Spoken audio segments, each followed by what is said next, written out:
Okay, guys, this is me when I used to be normal before the addiction. I would be like,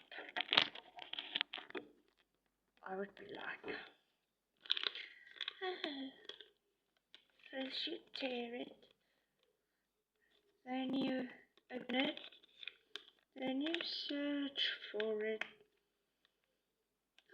then you lift it, then you lick it,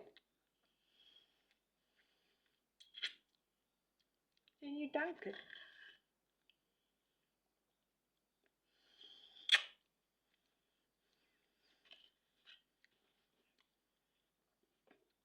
And this is me when I used to be normal.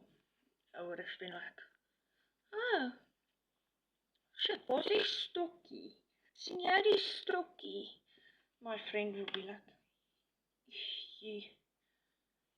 ja Monique, daar's hy. Daar's die stokkie. Daar's hy. Dankie. Ag, tog, blonde oomblik. Eintlik wens ek het blonde hare gehad. Maar eintlik is ek bly ek het nie, want dan kan hulle my nie, dan kan my ex my nie 'n blonde oomblik noem nie.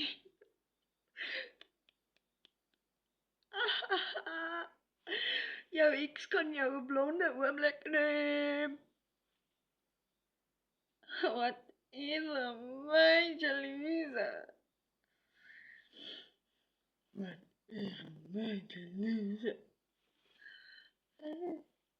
That's so 1994 Zach. And then me when I was an active user around my kopse klopse, my colored friends.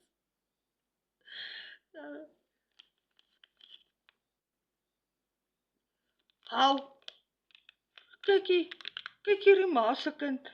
Hulle het nie eens my stokkie lekker hier ingesit nie. Wat moet ek nou daar indruk? My vinger, hè? Nee bra, kyk mooi. Jou stokkie lekker moet daar binne wees. Hier's of al. Nee maasekind. Hierdie maase. Hulle wil niks weet van 'n stokkie lekker sien. My bra, kyk mooi. Kyk in jou oogvalle vas. Hier is jou stokkie lekker. Lek hom lekker nou, okay? Geniet hom. Jy het so hard beklei vir hom. Geniet hom, my bra.